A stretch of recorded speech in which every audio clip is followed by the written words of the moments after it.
Okay, so blessed day once again. Um, I am now doing the lecture for lesson 2, teacher's role and learner's roles, or teachers and learners' roles in classroom management. So, if you recall, in lesson 1, we discussed classroom management. So, what classroom management is, the importance of classroom management, the key elements no in classroom management. Now this time we look into the roles no of each of the persona in the teaching learning process. And to here we mean the role of the teacher and that of the learners no in terms of classroom management. So we have here in the following objectives. No? So first, we look into the roles of each of the key players no, in the teaching and learning process. So we have the teachers and the learners. And then we also look into effective classroom management. No, although I think we were able to emphasize this in lesson 1. Okay, so although perhaps in this particular lesson we make an elaboration of it, and then um, we further look into what classroom situations no actually demonstrate effective classroom management. Okay, so we therefore consider this subtopic no the teacher's roles and responsibilities relative to classroom management. So as the key figure in the classroom, the teacher has great responsibilities, not only in the act of teaching, but also in maintaining the classroom as an orderly and safe place to study. Okay, so while the primordial duty of the teacher is to deliver instruction or to present content, learning content, no, apart from this, one of the most vital responsibilities that teachers have is what? Maintaining the classroom or the place of learning no as an orderly and safe place to study. Okay, because the orderliness and safety of the learning place is essential no for learning to really take place. And of course in terms of this particular responsibility, there are three themes no, of the roles and responsibilities of teachers. And this would include teachers' behavior, the use of practical strategies, and constructing clear and consistent rules. Okay? So, in terms of the first theme relative to roles and responsibilities of teachers, which is teachers' behavior. So, what about this? Teacher behavior can actually affect a lot of different situations, including the classroom environment, the way learners respond to the teacher, and the overall management no, within the classroom. Okay, so whether we like it or not, no, the attitude, um, um, the personality in general of the teacher speaks a lot on whether learning will take place, no? Whether or not learning will take place. No? Because this would, of course, have implications on the relationship no, that is to be established or that will be established no, between the teacher and the learner. Okay? And apart from that, the behavior of the teacher could spell difference on uh, whether the classroom management is somewhat effective, no? So that if the teacher cares, no, for the learners, then more likely he or she would strive for an orderly classroom, a safe classroom, and a classroom where a classroom that is characterized of what of all the typical demands for learning. No? So within this theme are the management styles that teachers may use within their classrooms, the teacher-learner relationships, and labeling. So these are three factors that are integrated under teachers' behavior, and we will tackle them one by one. So first, we have teachers' management style. Many teachers have different management styles. So, uh, teachers are considered as leaders, no, or managers rather, in their respective classrooms. And as managers, they make use of they make use of a particular strategy or a style, no, um, to ensure that they are able to carry out their uh, function or their task of teaching. So we have in here that Levin and Nolan suggest, these are authors, um, they suggest that there are many different teaching strategies and management styles that teachers can use to promote good classroom management. So um, these authors on teaching strategies and management styles suggest three ways in which the class can be managed. And we have the following management styles. A teacher may either be a learner directed may either use a learner-directed management style, a collaborative management style, and a teacher-directed management style. As to what these are, we try to define them and understand them in the context of teaching management styles. So we have learner-directed management. The purpose of the learner-directed approach is to build and create a community of learners in which they work productively together and care for one another. So, in a learner-centered environment, no, um, the teacher does not solely teach for the sake of imparting knowledge, but the teacher ensures that students work together, no? In a manner that they don't only learn from each other, because that would speak of collaborative learning, collaborative management style, no? But they work in order to what? To come up with outputs, no? I mean, they work together to come up with outputs, no? And it's not only about the output, but more of what what synergy is created, no, out of that working relationship, no? So ang purpose kung bakit merong mga tasks na kailangan you are to work in a group, no? Apart from, of course, collaboration, no, is to somewhat teach you to um, work harmoniously with others. Because later on, when you graduate, whether you like it or not, you will be working with others in schools, no? Especially because you are you are soon to be teachers, no? So, uh, um, ayan, uh, that's learner directed management. How about collaborative management? So, the learning process is jointly done with learner and teacher. So, there is a collaboration not only between and amongst learners, but between the teacher and the learner as well. So, learners are given a chance to control their own behavior.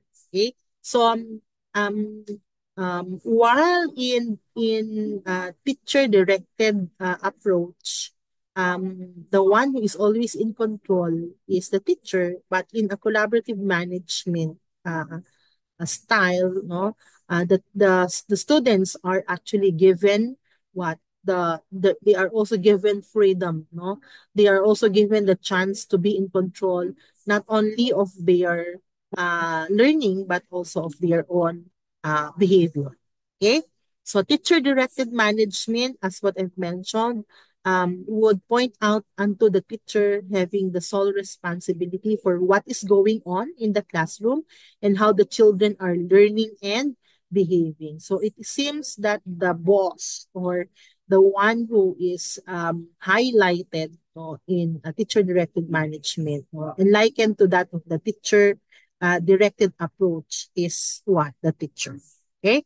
Now, another thing that we have to, another, um, ano ba yan? Another, okay, theme. Because that is how the author had made use of it. No? And another theme apart from teacher behavior is what? The use of, so before we move there, okay, we have still on teacher's behavior, no? We have what we call teacher-learner relationship. So, under teacher's behavior, okay, um, this particular concept no, of teacher-learner relationship speaks of um, how well teachers relate no, with students and vice versa. No, how will students relate with their teachers um, so as to create no siguro a classroom where um, where we could see that there is academic achievement no and that there is behavior management, meaning to say is the teacher learner relationship facilitative of academic achievement and behavior management. No? So while there can be chances for learning on the part of the students, no, um, is this coupled with factors like um, they are able to exude discipline, they are able to comply with rules. No? So behavior management, no, specifically. Okay? So teacher learner relationship still on teacher's behavior. Okay? And last is labeling. So from the word itself, labeling, there had been a lot of research, no, which talks about uh, how teachers label or the labels used by teachers and the implication of these labels to the behavior of the students. No? So, um, if you think the student, for instance, um, um, if you wanted, no, if you have high expectations toward your students, no, um, uh, these high expectations um, could be articulated to them through labels. No? So when you set high expectations and you believe that they are capable of really fulfilling these expectations, then most likely you could say some, I mean, you could give them some positive labels. No? So you could say in this class, LP, for instance, in your case, no, you could be called by your teachers as LPTs, no? Or um, you could even be challenged by your teachers, no, when, for instance, your teachers would tell you that from your class would be the next top notcher, regional top notcher, or national top notcher. So this may be some sort of what prophesizing, para bang sinasabi mo na this is what will happen to you, or would form part of your labeling to them and would actually boost their morale, making them believe that they are really capable of achieving these goals, that they are really capable of becoming LPTs and not only passing the BLEP, but at the same time top the BLEP even, no? So if you have this kind of labeling to your students, then most likely um, uh, there is yung positive vibration ba na it actually would make their efforts be geared toward that label, no? So sabi dito, learners within any classroom are unique individuals and respond in different ways. Interacting well with all learners is important if teachers want their class to be well managed, no? So learners who feel liked by their teachers reported they have higher academic achievement and more productive classroom behavior than learners who feel their teachers hold them in low regard. So what you think of them, what you believe that they are capable of doing, your labels to them. Meron tayong tinatawag na Pygmalion effect sa psychology, no? So yung parang self-fulfilling prophecy ba, when someone is telling that, oh, matalino kayo, magiging ganito kayo, magiging successful kayo, hindi lang kayo magiging LPT, magiging top-notcher pa kayo, no? So, ito ay parang way of conditioning the mind of the learners that, hey, I am not only capable of learning, but I am capable of learning well that I could become successful, not only in your field probably, or yun nga, yung mag-top kayo sa licensure exam. So, um, this is a factor that is within the teacher, no? So how teacher deals with you, what they think about you, their own labels, their labels of you, no, are all contributory of your behavior, and even of how you could direct your energies to actually fulfill your goals as learners or your learning goals. Okay? So that's it. Still under teachers behave. Now we look into the other two themes. We have the use of practical strategies.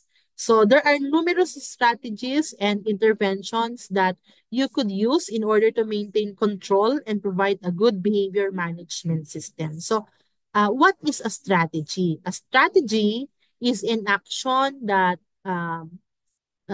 taken by the teacher that is intended to stop the disruptive actions and return the learner to the academic activity. So in case of behaviors that disrupt the peace or the what do you call that, the attention of the learners, no, particularly when they are doing a task, no, so your teachers may have what we may have um, their own personal way of intervening, or of troubleshooting, no, um, difficult students, no. What do you mean by that, ma'am? You know, in a class, um, not all of you have, no, the same level of respect that you accord to your teachers. Although, of course, as a student, part of your responsibility is to what? To um, manifest respect towards your teachers, no? And it's vice versa. Teachers as well to you as students, no? But what I mean in here is that there are instances where there are learners who misbehave or who disrupts the learning atmosphere, no, yung tipong you have the attention, you direct the attention towards the carrying out of the task whenever you are given a task, pero may mga learners na papansin siguro kaya sila yung nanggugulo and all. Whenever this instance happens, no, pag may mga ganitong nangyayari, merong estratehiya si teacher para actually ay bumalik kayo doon sa paggawa ng task, no? So what are some of these strategies, no? So we have encouragement and positive reinforcement. Okay? So one of the most factors in a well-run classroom is the use of encouragement and positive reinforcement. So I don't know if you have had encounters of teachers who would encourage you to go back to the task and do the task whenever you are disrupted because of some classmates who are not interested in completing the task, no? But what it says here is that this strategy links in with the learner's behavior or with the teacher's behavior and beliefs. So if a teacher has high expectations for all of their learners, then positive encouragement, feedback, and praise will come naturally, and the learners will often respect them and have an appreciation of learning. So hindi ko, I'm not so acquainted as to how you relate with your teachers, but I hope you all accord them the same respect that they deserve. No? So what I mean in here is that are there instances where when you enter your class, may mga teachers kayo na talagang sadyang behave kayo. No? Ang nakikita ko kapag masyadong strict yung teacher, parang sila yung pinagtutuunan nyo lang ng pansin at sa kanila lang kayo sumusunod o nagbe-behave. No? Yung mga teachers na lenient. Ako kung minsan lenient ako, no? I tolerate, no? But only to the extent where I am still respected. No? What do I mean? When you are being disrespected already as a teacher, you have to stand to that ground. No, what I mean is, you have to, of course, communicate it to your learners that hey, you went beyond your limit of respecting or of disrespecting me. No, so um, if there's a need for you to what um um, give consequences like punishment, no? Then why not? Especially if there were rules that were not complied with by the student. But basically, we all start with positive reinforcement. And when we talk about positive reinforcement, no, as much as possible, um, we refrain from punishment, but instead, what? We make use of positive reinforcement as a strategy, no, to provide what good behavior management. No? So, positive reinforcement is you reward those who deserve to be rewarded. No? So that when um, they display good behavior or behaviors which are facilitative to learning, no? And you give them what praise, you praise them. So you tell, for example, very good Pedro, no?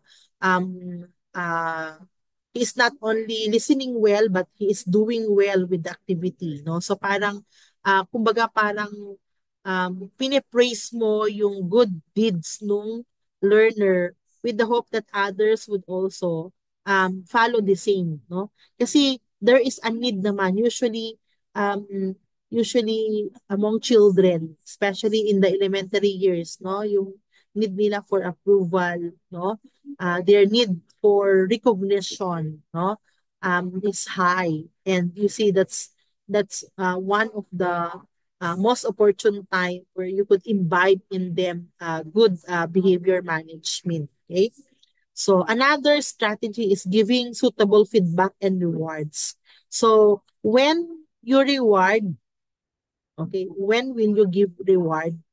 What behavior um, what behaviors could be what behaviors are supposed to be displayed by the learner that merits them of a reward, no? So yung suitability nung rewarding at ng giving of feedback, no? So the use of praise and positive reinforcement is one of the most important forms of reward. So as praise can be satisfying to learners and can affect the quantity and quality of the learner's work and performance. No? So when should you recognize true praise? When do you praise? No?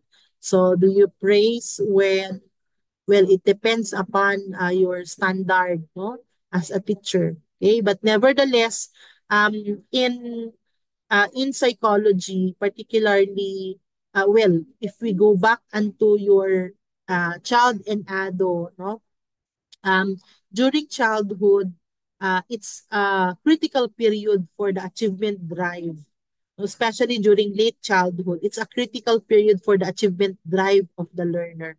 Meaning to say, this is the time where the learner starts to be an achiever. So the learner may either end up as an overachiever or an underachiever, depending on the dynamics that was established between the teacher and the learner. So if the teacher is so generous of what of praises, of recognitions, then the learner's morale is boosted, no? There is parang moral booster yun kapag ikaw ay nare-recognize, 'di ba? Kapag meron kang nagawang tama at ikaw ay nape-praise, hindi ba meron siyang implication sa iyong confidence o sa iyong self-esteem, no?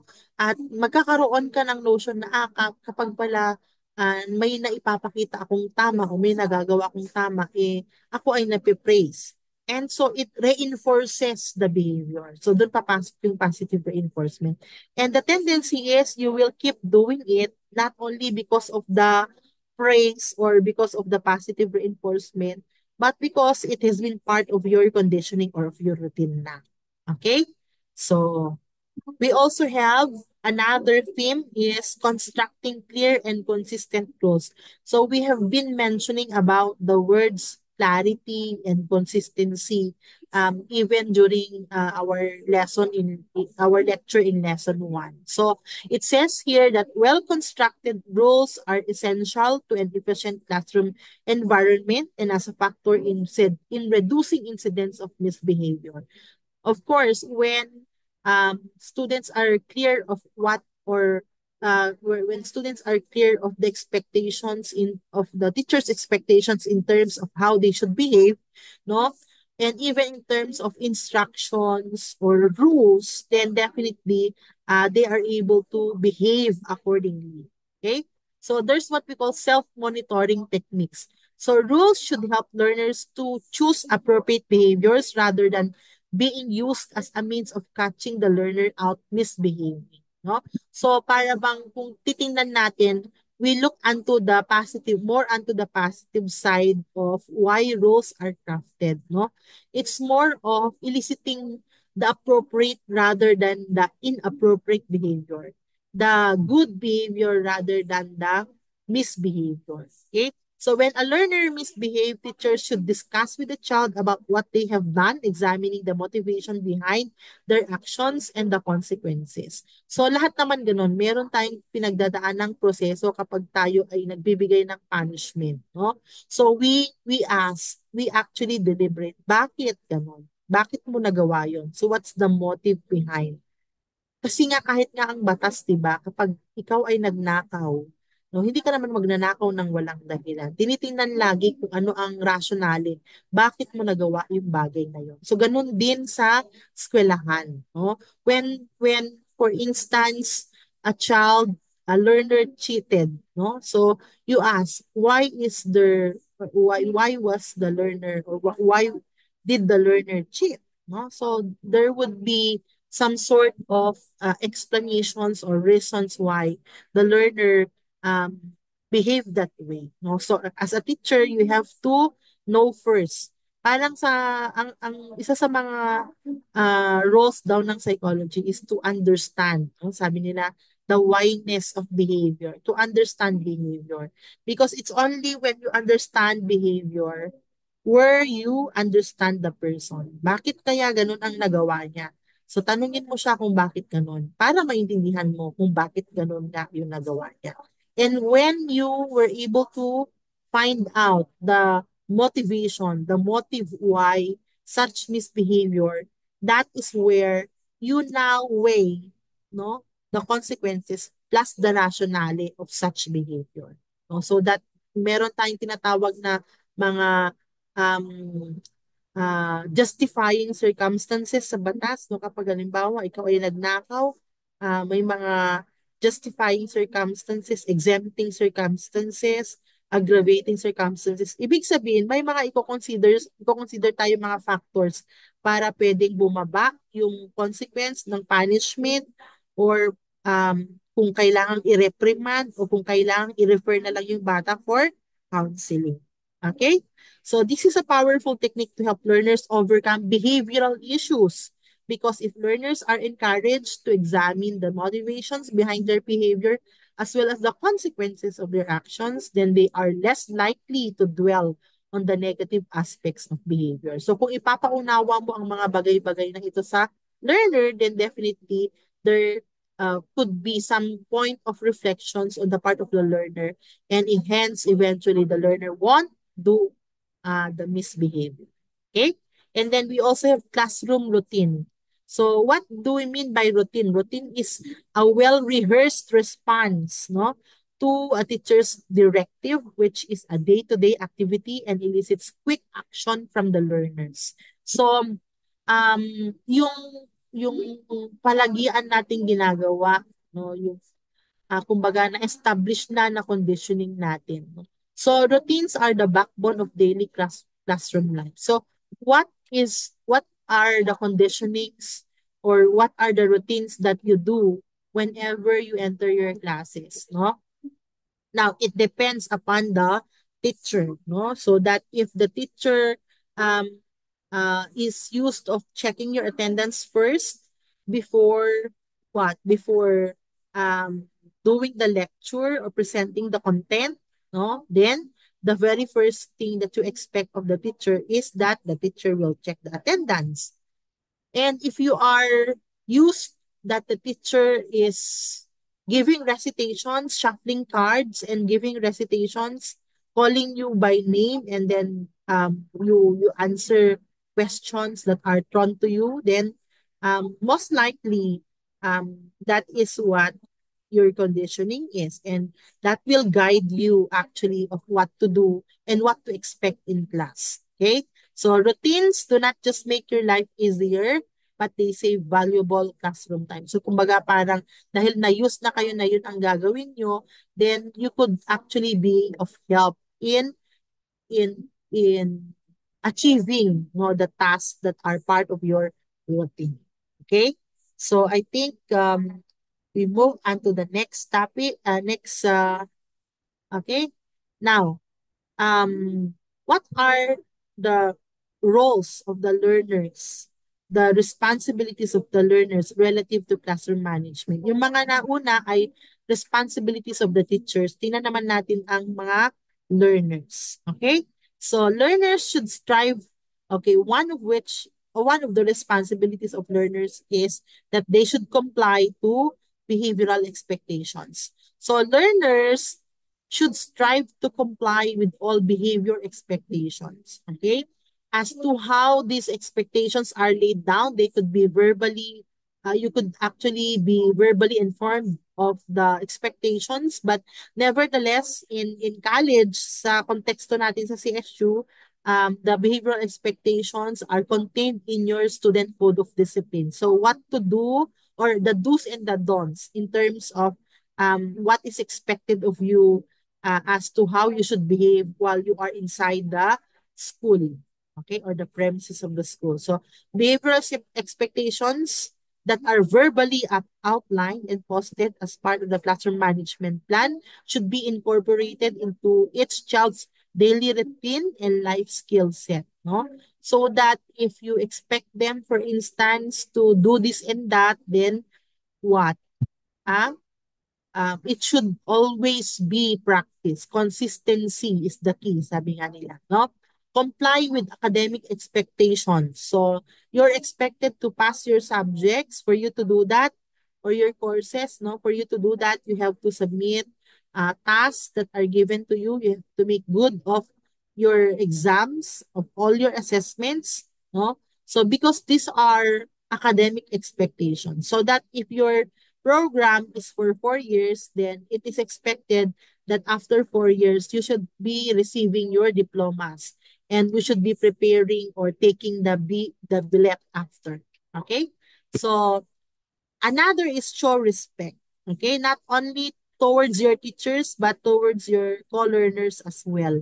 So, remember, showing respect no, is one of the most important things that you can contribute as a learner, no? So that there is what we call a good teacher-student relationship or teacher-learner relationship. Plus, it contributes to what? To a quality learning environment, no? And it reduces disciplinary distractions, no? You could refrain from being punished, no, if you have misbehaviors, if you show respect in the first place. Now, apart from that, there are other responsibilities of learners. This includes promptness in attending your class, no? Actually, doon sa reference, nakalagay doon, don't be late, no? Hindi ba that is one of your responsibilities that when you come to class, when you attend your classes, you have to be on time. Because just imagine if your teacher has started discussing and has started with the task or with giving the task, and yet here you are still entering the class, no? You are disrupting the flow of the discussion or of the activity, no? Pero aminin nyo, may mga ilan sa inyo ang guilty dyan, no? Yung tipong alam na nga nilang super late na sila, 10 minutes na before the time, they still have the tenacity to enter the class, no? You have to think about that if that's the case. In the first place, as I mentioned, that is your responsibility to attend promptly to your classes. Another is contribute to class culture and accountability. So each class should agree upon classroom norms. Ano yung norms? Yung do's and don'ts. Kung what is acceptable and what is not in terms of behavior. So when learners are invited to provide input in classroom rules, they are more likely to hold each other accountable. No? So yung the accountability that goes with um what policy making. So when you for instance agree unto this policy, or when you raise this as a policy for instance, then kayo dapat ang mangunang tumupad doon sa kung ano yung gusto nyong mangyari. Okay? So, be inquisitive. Learners should be expected to ask questions that nurture their curiosity. Again, to this, I invoke the conditionings that we have, no?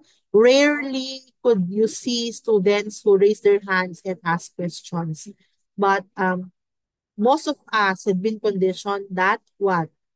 Um, we don't ask questions. It is as if that when you ask questions, you did not understand the topic. So, wala nang ganong interpretation ha. Ang pagtatanong ay hindi kabawasan ng inyong pagkatao at hindi indikasyon na wala kayong naintindihan dun sa leksyon.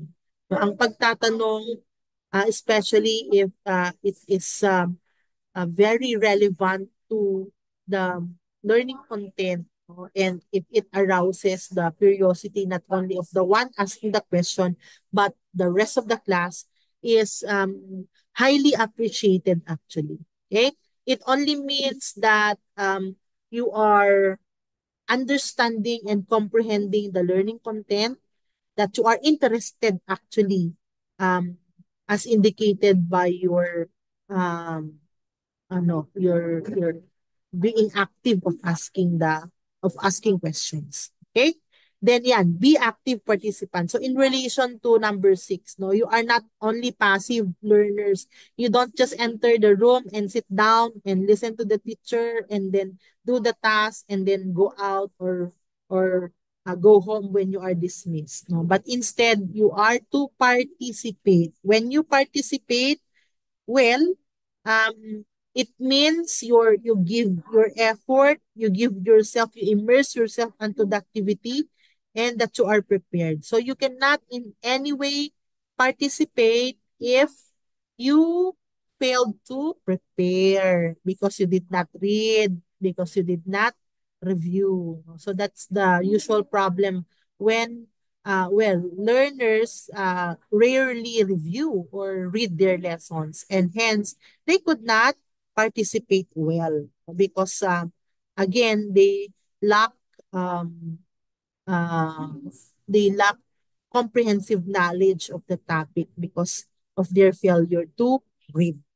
Okay? And syempre, personal accountability. So in relation to number 5, learners should always Acknowledge that they are part of the learning community, and hence that you are responsible, no, for your own learning. Hence, you should take ownership, no, of your own learning, and that you have what a share, no, a contribution, hindi magkano ha, kundi a contribution as to effort, no, onwards what values building, no, safe and positive classrooms. Meaning to say, you are you are a contributor, you are a contributory, no, towards the making of positive classrooms, and classrooms which are safe, classrooms which